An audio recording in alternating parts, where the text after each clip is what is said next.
Now, bringing you the very best in New Hampshire-based local music on IPMNation.com and 100.1 The Planet, this is Local Outbreak.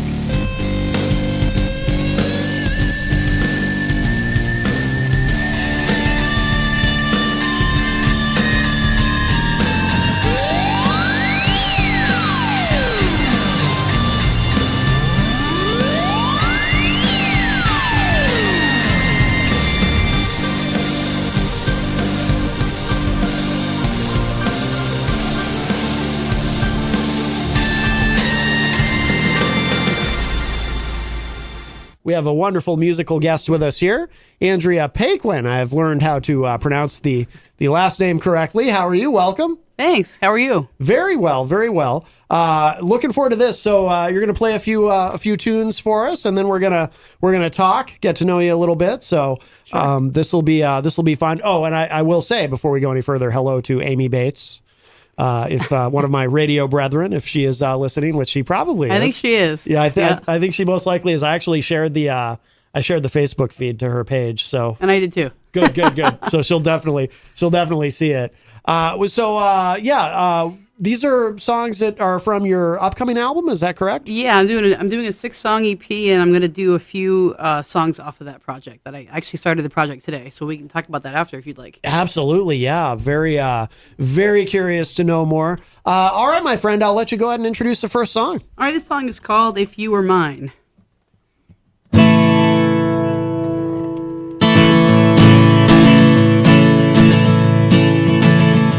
We could take our time, but I want you by my side.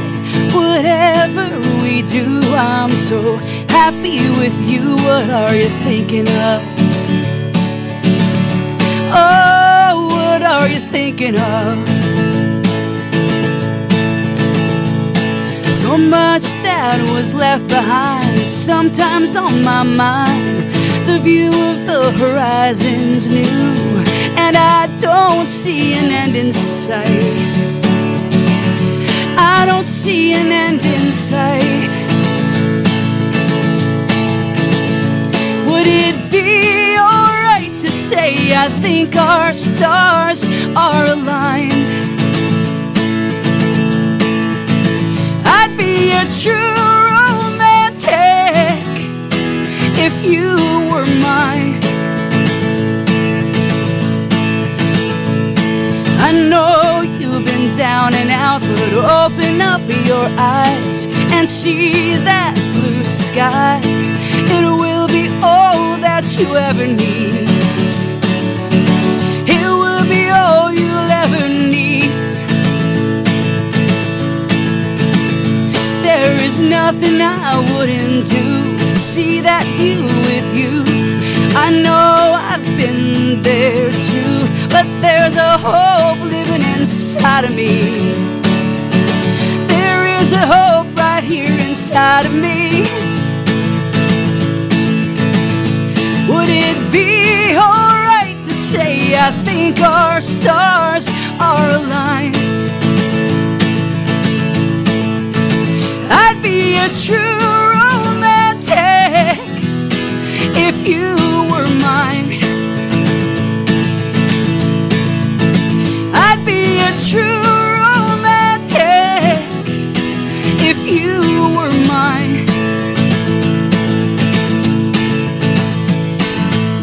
There is a feeling I am longing for, so hold me close. Sit beside me now, shoulder to shoulder, just you and me, just you and me, oh, just you and me.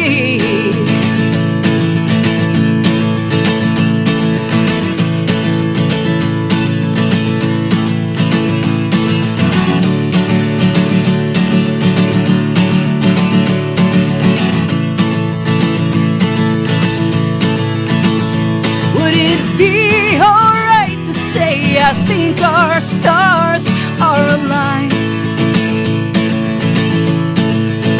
I'd be a a true romantic if you were mine.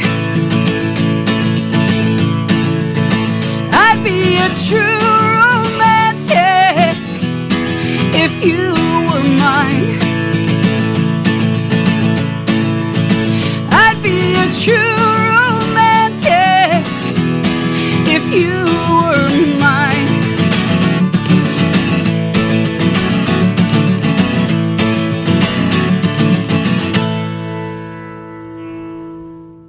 Oh my God, I love your voice. Thank you. I really do. Absolutely. Thanks. What were you going to say, Mikey? You look like you were about to say something. Yeah, that describes my current voice right now, to be honest. There you go. Thank you. Yep.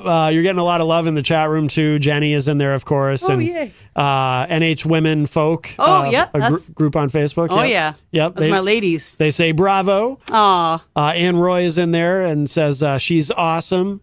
And also Terry Waite Oh, yeah. Nice. says hello. Yeah, those are my friends in Connecticut. Yep. Oh, very good. Very good. Yeah, let's keep going. What All are you right. What are you going to play next? Let's see. How about a song?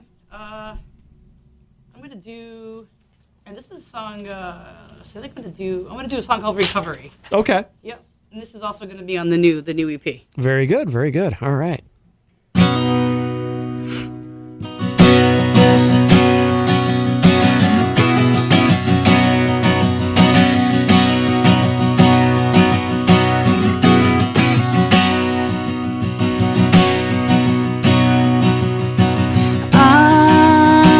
I'm lost at sea with a broken heart beneath my feet. I'm in irons, no help to steer. But my point of sail was never really clear,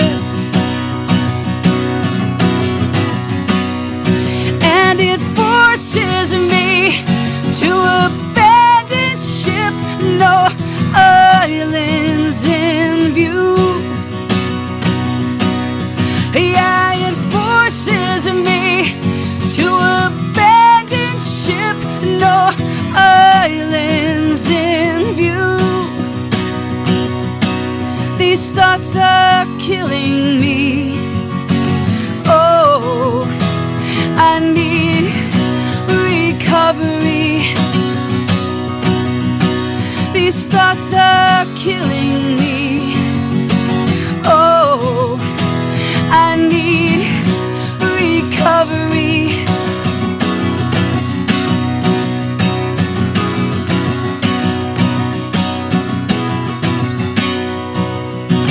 From this bare boat I flee,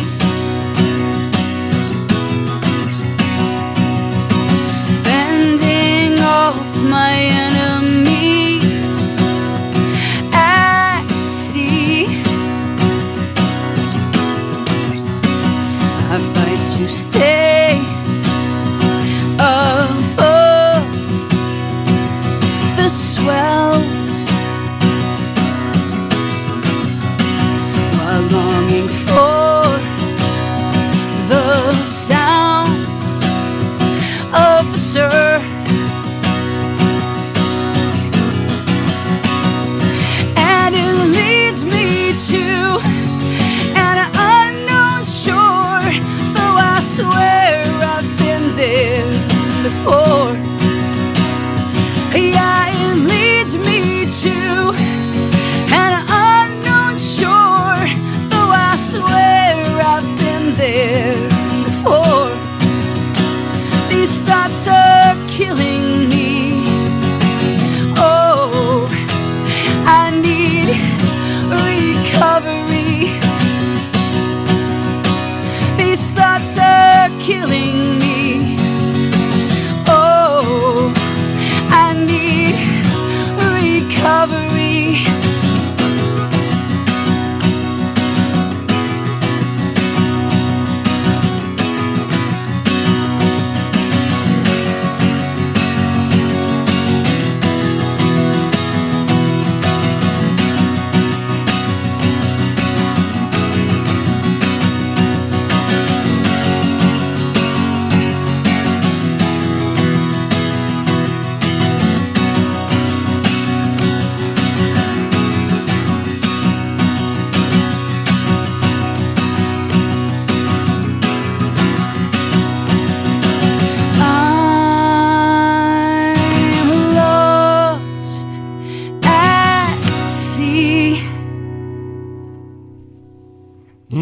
Love it. Thanks. Love it. That Thank is you. awesome. That is awesome. Ann Roy in the chat room says she exudes emotions. Definitely. Melanie La Liberty, our friend from the great state of Vermont, she says she loves you, and that was fantastic.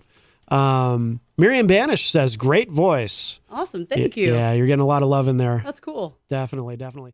You want to play one more, and then Yeah. we'll talk. Sure, I'll do one more. All right, excellent. If you're just joining us, Andrea Paquin is with us in studio. So I'm going to do a song called This Is Us. Okay.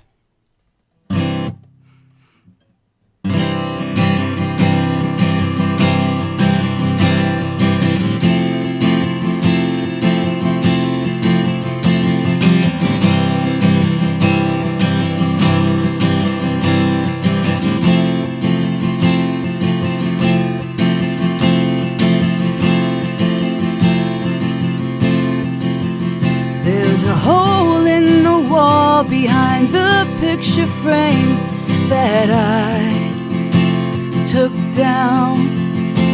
Like the gaps in our history we often ignored for far too long. And these dozens of hangings made us look so happy, but we were just covering it up. Covering it up, covering it up, covering it up, covering it up. We're so settled in our ways, we don't know what to say anymore. It's finally coming to me what I failed to see every day waking up. The routine of the mundane we often ignored and it fell into our laps, but we never woke up. No, we never woke up. Yeah, we never woke up. We never woke up. Now it's blinding. How did I not see that this is us? Now it's blinding. How did I not see that this is us?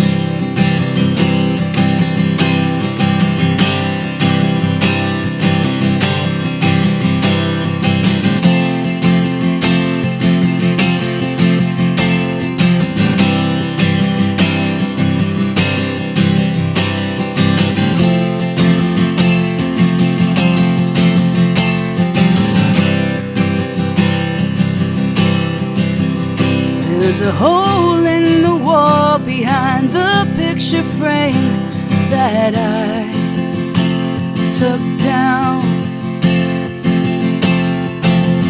Like the gaps in our history we often ignored for far too long.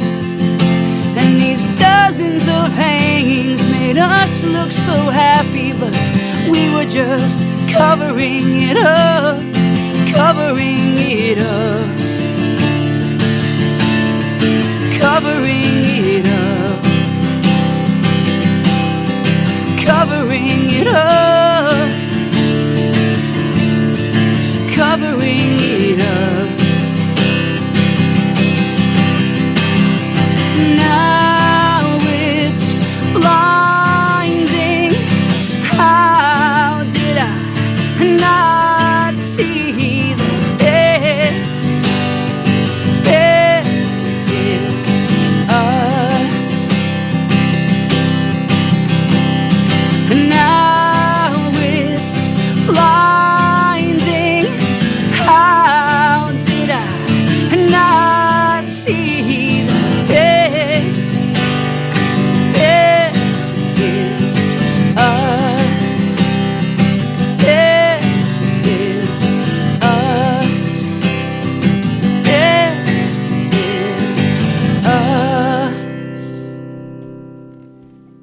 Wonderful. Andrea Paquin is here in studio with us. That was fantastic. NH Women Folk in the chat room says, what a great way to start the weekend. Thank you, Andrea. Oh, thank you. And Jean Fugate, Jean, I don't know if I'm saying that correctly. She gave a big smiley face. Awesome. So you're getting a lot of love in there. Jan Curtin DeRocha Oh, nice. says, sounds great, Andrea. Thank you. And we have a call. This might be a fan calling in. Hi, Maddie. It's Gary. Hey, Gary. What's up? What a beautiful voice. What a powerful voice. Yeah. Thank you. And those songs are fantastic. Just sitting here and wow, they're meaningful. Thank you. That's awesome. I got meanings. What she's singing, there's meanings, and they kind of hit home a little. So good. Well, that's what music should do. Absolutely. Well, yeah, good. she's amazing. She's amazing. Cool. Just that powerfulness, and her guitar playing is fantastic. Yeah. Wow. Thank you. Very good. Very good. I'm in love. I'm in love with her voice. It's beautiful. But Good. I'll always love Jenny. But yes, we know. his voice is fantastic. But what another great musician they had on. Yep. And it starts the weekend off right. Really cool. Absolutely. I just had to add my 2 cents because being a musician, and she's really great. She's really, really great. So I'll let you go and I'll listen to more. Love you, Maddie. All right, Gary. Love you, Jenny. And what a lovely day. Thank you. Thank you for the love. And thank you for a wonderful day, Maddie. And thank you so much for her.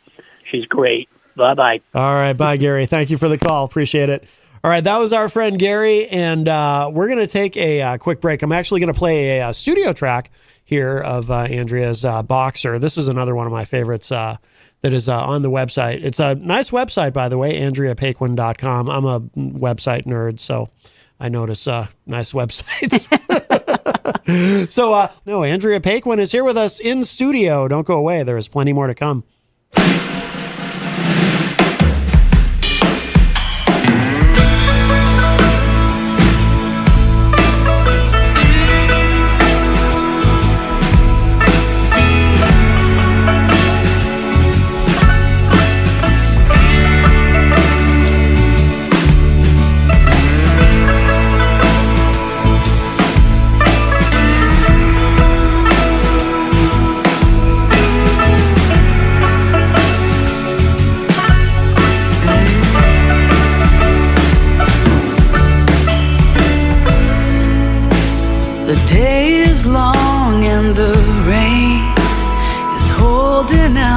A tired boxer in the ring.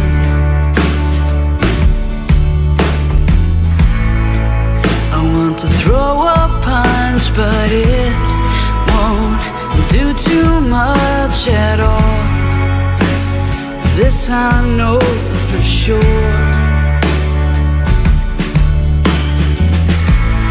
I am squaring up and I have loosened up to take this gigantic fall.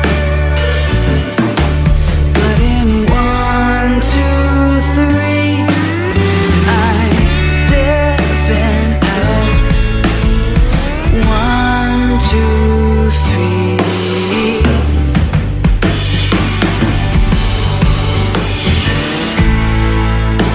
The day is long and the sun is finally coming out. It's hotter than yesterday. I let you down back then. That ain't no surprise to anyone at all.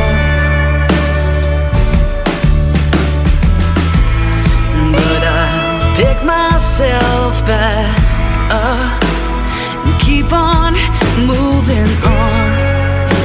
And this is where I'll say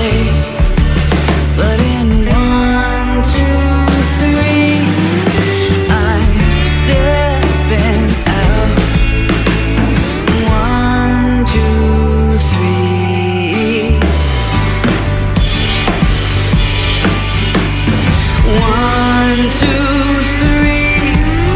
I'm stepping out. 1, 2, 3.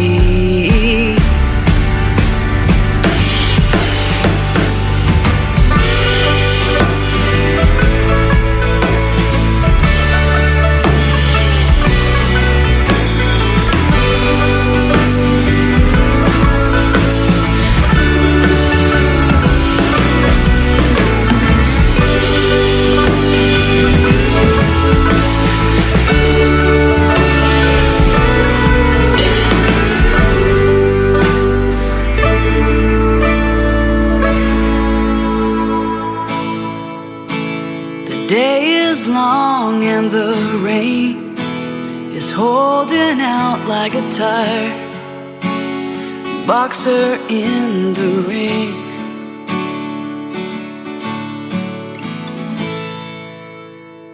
And on the couch, she just played a few wonderful songs for us. Andrea Paquin is here. Welcome, Andrea. Hi, how are you? Good, good. It is, wow. Well, thank you again for playing for us. That was fantastic. Well, thanks for having me. And you're getting a lot of love in the Facebook live chat. And now you mentioned those are going to be on an upcoming album that you're recording now? Yes, yeah, actually today was the first day that I went into the studio. It's the Greenhouse Studio in Guilford. Okay. And so I recorded my master guitar tracks and some scratch vocals for the production piece, and then I'll be finishing up the actual production in Portland, Maine at a different studio. Oh, okay. Now, why? I'm always kind of a geek for knowing about recording and why musicians approach it the way they do. So, why at different studios doing different parts of it? There's going to be some more musicians in the Portland area that are going to be able to join in. We're going to, like I mentioned to you earlier on the break, that I'm going to have some pedal steel on the record, and I'm going to have this like little alt country feel to it. So in the Portland area, there's a lot of musicians that are accessible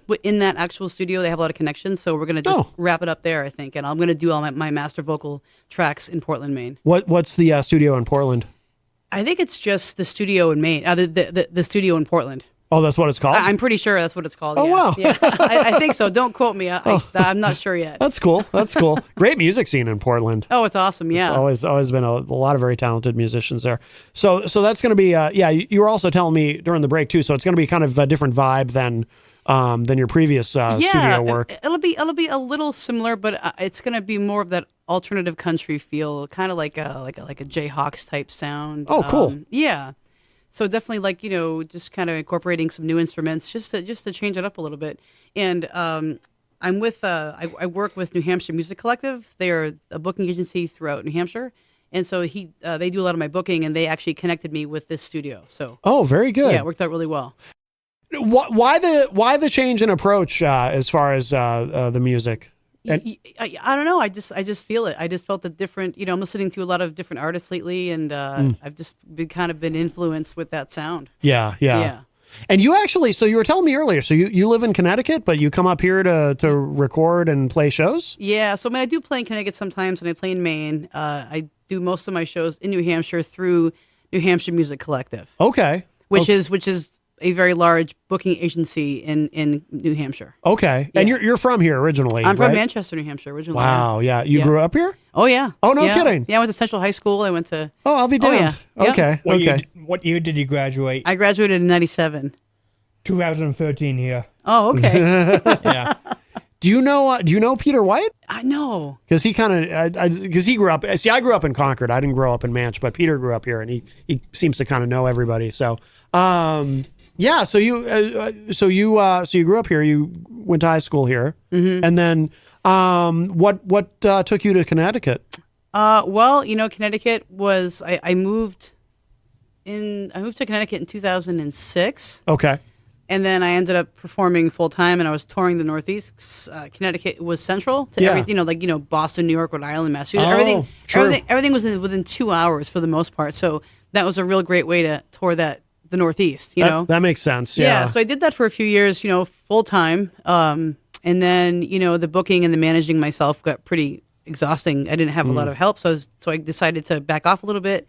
And then I just got a job in the field where I have my degree in human services, and so I've been doing that. But I still do that now. But now music is back again at almost full time. Oh, no kidding. Yeah, I perform every weekend. Okay. Good. And how did you connect with is it New Hampshire Booking Collective? Do I have the name right? New Hampshire Music. New Hampshire Music. Yeah. Gotcha. Yeah. New Hampshire Music Collective. Yeah. Okay. So somebody had mentioned to John MacArthur, who is one of the owners for that agency, and then he reached out to me, and then I reached back out to him, and then we connected, and we have a great relationship now. Yeah. Excellent. Yeah. Excellent. Honestly, he's made my career what it is right now. Without him, I wouldn't be playing as much. So. Oh, no kidding. Yeah, they're phenomenal people. Yeah. So are you literally up here every weekend or? Just about. No kidding. Yeah, oh, just that's about. Cool. Yeah, just about. So I'll do Thursday, Friday, Saturday shows, or Friday, Saturday, Sunday. Yeah. And I'm playing 2 to 3 nights a week. Okay. Yeah. Okay. Very good. Yeah, it's pretty cool. Good. Now, do you have any kind of an ETA yet on when the new album will be done? Or? Early July. Okay. Yeah, I'm gonna be posting my CD release dates on my website and my social media. Yeah. Yeah. So I'll be letting everybody know when that's gonna happen. Oh, very good. Do you know how many songs are going to be on it? 6 songs. Okay, so yeah, it'll be it's just an EP. EP. Yeah. Yep. Yeah. What goes into the decision to do, because, and this is something I ask everybody, I'm always curious about this. Obviously we live in a time where you've got a lot of different options because of the internet. You could do an EP, you could put out an album, you could just put out singles. Right. I've met in the last few years, especially I've met a lot of artists who they do this thing where they're just putting out singles, but eventually they're going to take those singles and put them into an EP or put them into an album. That's the plan. Is that the plan? Yeah, that's pretty much the plan. Yeah. Okay. Yeah, I actually was talking to John about that today, and we're talking about pushing the singles and then having the EP come together. Yeah. It's funny because when I was growing up, it was artists would put out an album and then go on tour, and then eventually they'd put out another album so or different an EP. now. But it's like night and day different. Is it? Oh yeah. Is it hard to make those? I mean, on the one hand, it's nice to have all these options, right? But at the same time, is it difficult for you to make those choices as far as, well, do I do an EP? Do I do, how many songs am I going to record for this project? Well, I mean, so, I had plenty of songs to pick from. I could have recorded, I want to at some point re-record some of the older stuff that I recorded. Yeah. But these were 5 new songs that I had written. So I just wanted to get the 5 new ones out. Yeah. And I'm also covering John Denver's Country Roads on the new EP. Oh, no kidding. Yeah. I've been playing that one forever, and I wanted to get it recorded. Yeah. Do you, when you play out, do you do mostly originals? Do you mix in some covers? So there's original venues and there's cover venues, right? Yeah. So I mean, like listening rooms. Like I'm gonna give a shout out to the Teetotaler in Concord. That's a listening room. So whenever I play Teetotaler, it's 95% originals. But I play places like around, if I play places like Foster's Tavern, or if I play over here at the Foundry, like I'll do mostly covers and I'll throw in a few originals here and there, just because that's the kind of scene, Yeah. But listening room events, I will do all my originals. Yeah. So when you say it's a listening room, so it's people are there to actually hear the music, right? They're there to listen and have it be a non-speaking event where they're focusing on the music, it's like a concert hall kind of thing. Yeah. Okay. Yeah. Whereas at a bar, it's it's like you play covers and you get a reaction to people, and then they start listening in, then you get a rapport, and so then I throw in a few originals at that point. Yeah. Yeah. Do you do any covers that are kind of obscure? I've met some artists who, they'll do a few covers that are fairly, they might be from well-known artists, but maybe they're deep tracks or whatever, and sometimes the audience doesn't necessarily know that they're covers. Yeah, I know. I definitely do some songs like that. I'm not quite sure. Tom Petty, All or Nothing. Okay. I'm not sure if you know that song, but I do that one. I'm trying to. I probably know it. So I'm sure I have it cataloged somewhere in my brain. Yeah, it's a great song. So I do a lot of Tom Petty. I do a lot of Creedence. I do some Brady Carlisle. I do Tracy Chapman. Yeah. I do Paul Simon and Garfunkel. I mean, I cover I do Ed Sheeran. I mean, big plethora of songs I do. Yeah. So from way back from the 60s all the way until current is the songs that I cover.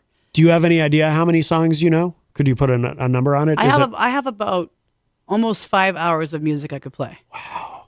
Yeah. It's a lot of music. Wow.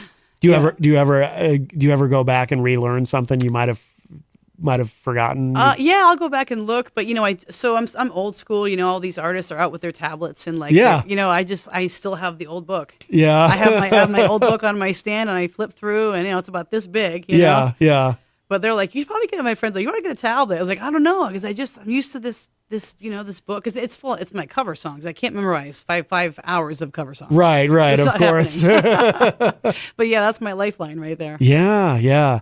Are there any other artists that you play a lot of shows with? Sometimes people sort of, it happens almost by accident. People sort of team up and end up just on the same bill a lot. Well, speaking of that, not really, but I am with the New Hampshire Women Folk Singers. There's 4 of us, actually. Okay. And there's going to be a big festival in September 16th, way up north, Sugar Shack Campground. And there's the creator of the festival kind of found the 3 of us to join in with her.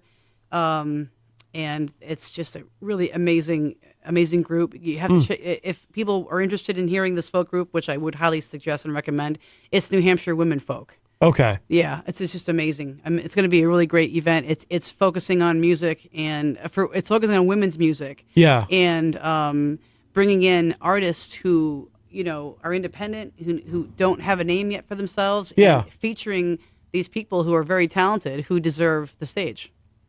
Is this an annual event? This is the first year. Oh, this is the first one. Okay. It's pretty amazing so far. Yeah. So Erica Cushing, she's the creator. Okay. Yeah, she's a wonderful folk artist as well, singer-songwriter. She's great. Okay. Is she the headliner at the... Not the headliner, but she's pretty much created the whole thing. Gotcha. Yeah. Oh, that's cool. It is very cool. Yeah.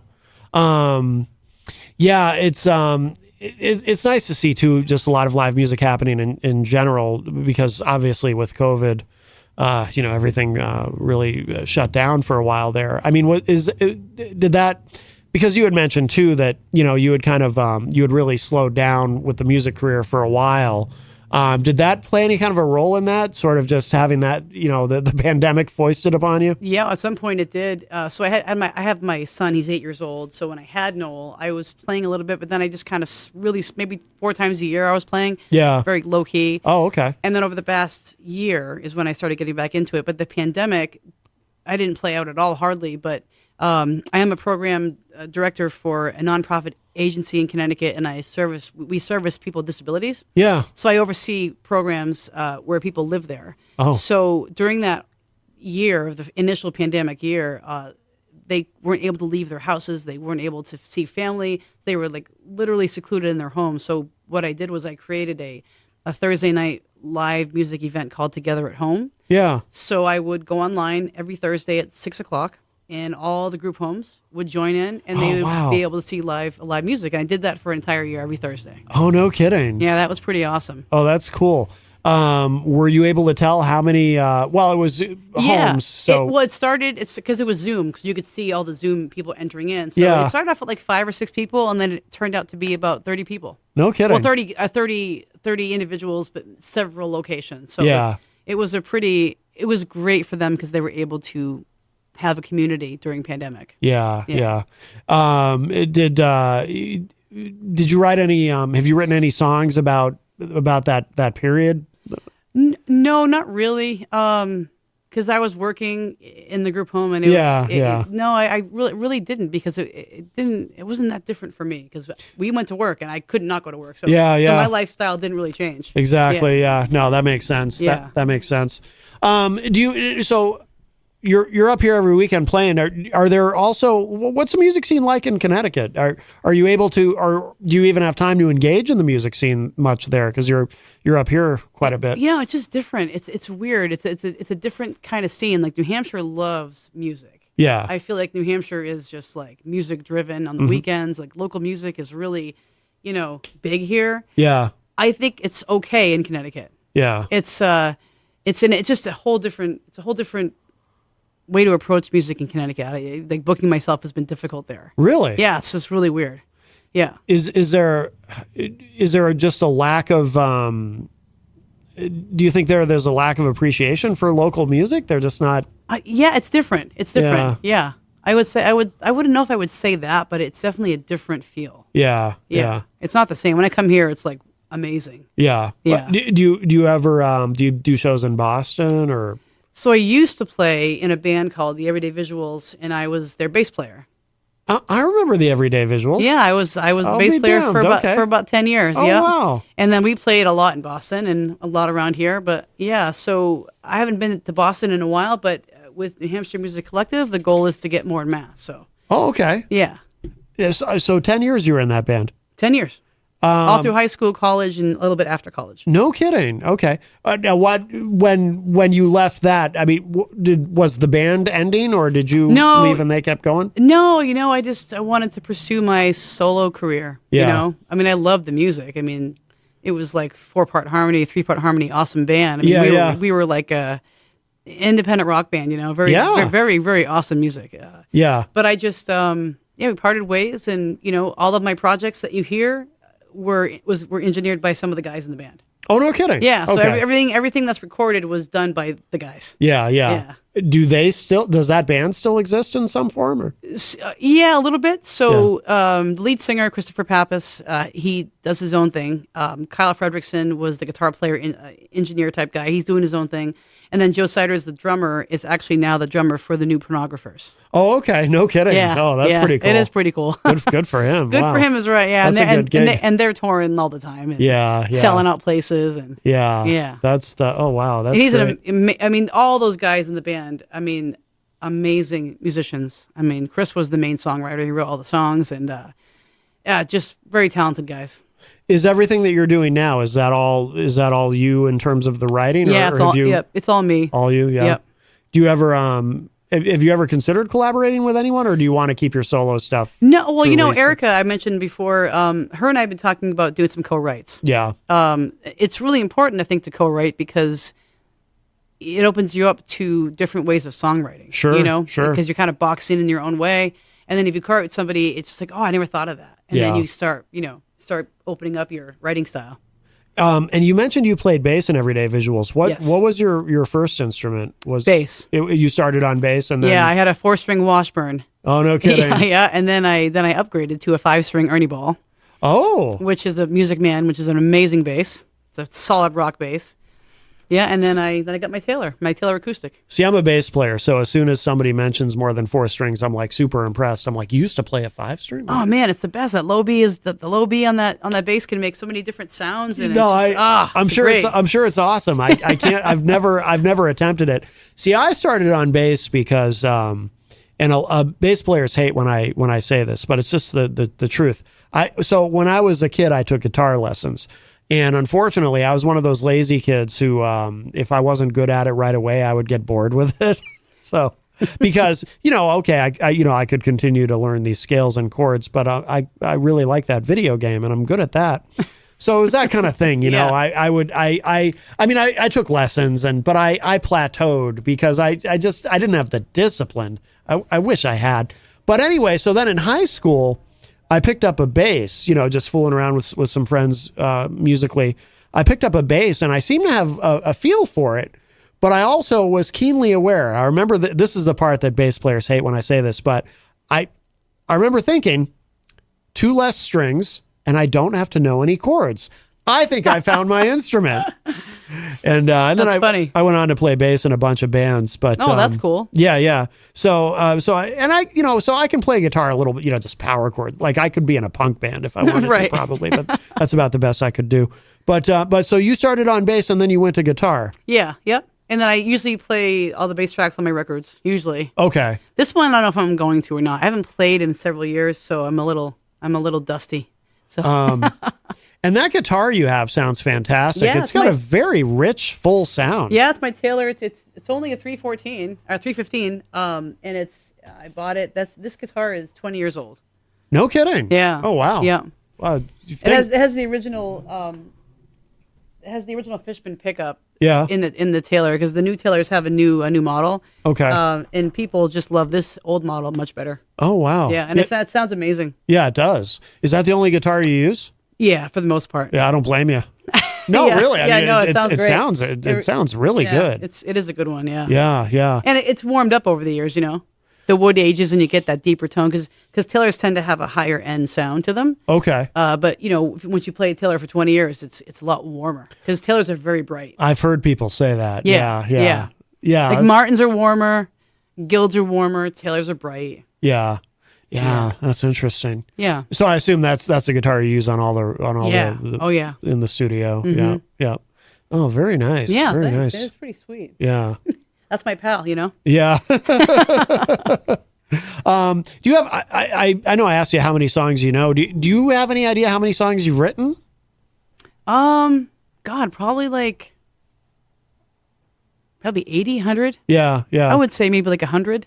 Do you still play anything that, if you think back to early when you started writing songs, do you still play anything that goes There's way one. back? There's one song. So one of the very first songs I wrote, I still do that one. No kidding. Yeah. Oh, yeah. wow. Yeah, that's that's the only one really that I do. That's really old. Oh, that's cool. Has it changed over the years, No. or do you stay faithful to the original I've stayed arrangement? faithful with it? to the original arrangement. Yeah. That's cool. Yeah. Yeah. That's awesome. That's awesome.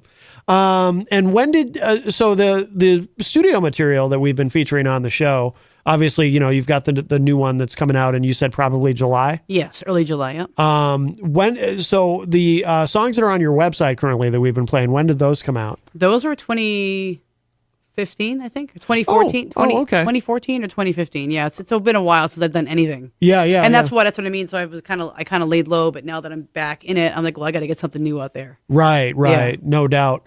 That song, "Reach Up." Do you play that live? Yes. Yeah. Oh yeah. And I play Boxer. I do a lot off that record still. Yeah. Oh yeah. Yeah. No, that's really good stuff. Absolutely. And what's kind of the future trajectory? So you've got the new album should be done in July, and then do you have plans, because you said things were kind of low key for a while and then started really ramping back up. So do you plan to just keep going, just keep touring? Yeah, I really would love to do this full time and be able to leave my human service job, if once and for all, and then perform music, 4 nights a week and have that be full time. And Yep. I mean, with New Hampshire Music Collective, they're definitely helping me with that. Yeah, it sounds like you're on your way. Yeah, that's they're great. They've been amazing. Yeah. Do they have are they a big do they have a lot of they clients, have a lot or? of artists. Yeah. Yeah, they have a lot of artists. I'll have to look them up. I'm curious. I feel like I've heard of them, but I'm sure you have. I mean, because they book many venues in the state. okay. Yeah. Okay. They've been around a long time, I assume. Yeah, for a little while. Yeah, I don't think very long, but long enough where they have they have a lot of venues. Yeah. Oh, that's cool. Yeah. You do you ever open for anybody? Any national acts that come through, or? I've opened up for several when I was playing a while back. I opened up for Blessed Union of Souls. Oh yeah. Yeah, I opened up for Howie Day back in the day. No kidding. Yeah. I opened up for a couple independent singer-songwriters like Melissa Farrick. Yeah. Garrison Starr, Edie Carey. That's what I've done so far, and hopefully John over at New Hampshire Music Collective is going to hopefully start getting me into those roles. Do you have a dream headliner you'd like to open for? Yes, the Indigo Girls. No kidding. For years I've wanted to do that. They they used to come. I don't know if they still do. Oh, they still come around a lot. They used to go to Meadowbrook every summer. Yeah, and they're also with the Flying Monkey now every year. Oh, no kidding. At least once or twice a year. Yeah. Oh, so that's Up in Plymouth. So that's good. Well, that's geographically, that's I'd say that tips the odds in your favor. Yeah, I would hope that would be awesome. Getting Wouldn't on it? that bill, yeah, That would be great. It seems like they've been around forever. Been around since the 80s. Wow. Yeah. What's what I appreciate about artists like that is they're an example of someone who's been able to build such a career and a following, a loyal following, with very little support from radio, and I mean, that is true. I mean, I think there might be one or two songs that, and I'm sure, it depends on the format you're listening to, but as far as like mainstream radio, really, is there one song that was kind of big that I've Closer to Fine. Oh, yes, that one. Yeah. That one was on the radio a lot. Yeah, that one was kind of a hit. Yeah. Yeah. But they've never had a big presence on radio, and that just always impresses me. Completely different genre, obviously, and not someone that I enjoy their work personally, but just another example that I happened to be discussing on the show the other day with somebody. Insane Clown Posse. Yeah. I don't like them, but they've got this empire that they've built with no support from radio, right? Like at all, ever, and that's impressive. It is impressive, and the same thing with Ani DeFranco. Oh, I love her. She is like very self-made. I've met her. Yeah. Oh, she's amazing. She is amazing. I think the last time I saw her was in Providence. It was quite a while ago. I haven't seen her in a long time, but yeah, you're right. She's another example of someone who really, she started. I remember she started her own label. She probably still has it. Oh yeah, definitely Righteous Babe Records. Yeah. Yes, and really just. I remember when she was first starting to really get traction because at the time I was working. Obviously, you remember Strawberries. Oh yes, Strawberries Records and Tapes, and I was working at the one in Concord, and that was where I first really became aware of her. And people started coming in looking for her stuff, and at first we didn't have it because nobody. It was like nobody that worked for the company was aware of her, but somebody was aware of her because we kept having people coming in, asking for Ani DeFranco. So finally, we started getting her music in. But yeah, you're right. She's another example of, because honestly, off the top of my head, I can't think of a big radio hit. I'm sure there's something I'm forgetting. I think possibly 32 Flavors. Okay, yeah, but again, someone who's never had a big presence on radio, but who's very successful. Oh my gosh, she sells out in a day. Oh yeah. Oh yeah. I always respected that about the Grateful Dead too. Again, I'm not a big fan. Take them or leave them, but. They other than Touch of Grey, they didn't really have. No, you're right. I think they had one other. They had a few, but nothing. Never dominant. But Ripple was pretty big. Yeah, but they could sell out anywhere in the world, really. Yeah, absolutely. When Jerry Garcia was still alive. So, and what should people know, Andrea? As far as you've got your website, AndreaPaquin.com. Did you build that yourself? Yeah, that's just a drag and drop from Squarespace. Yeah, like I said, I'm a website nerd. It's a good site. It's not bad. It's clear. It's easy to maintain. It's easy to manage. And then I use the bands in town to keep my tour listed on there. Yeah. No, I like the layout, and I know Thank you. I'm geeking out on your website. No, I appreciate it. But I like the layout. It is very clean, easy to navigate, but modern looking. That's what really matters. It's got to look. And you can also go to my Linktree. So it's linktree.com/Andrea Paquin, and my Instagram, Facebook, my tip jar, my newsletter, everything is there. Excellent. Yeah. Excellent. So all the links to the social media and all of that. Fantastic. Oh, and how do you, for the spelling impaired, how do you spell Paquin? It's Paquin. Very good. I'm sure everyone can figure out Andrea, but you never know with it's with an E, Andrea with an E, A-N-D-R-E-A. There you go.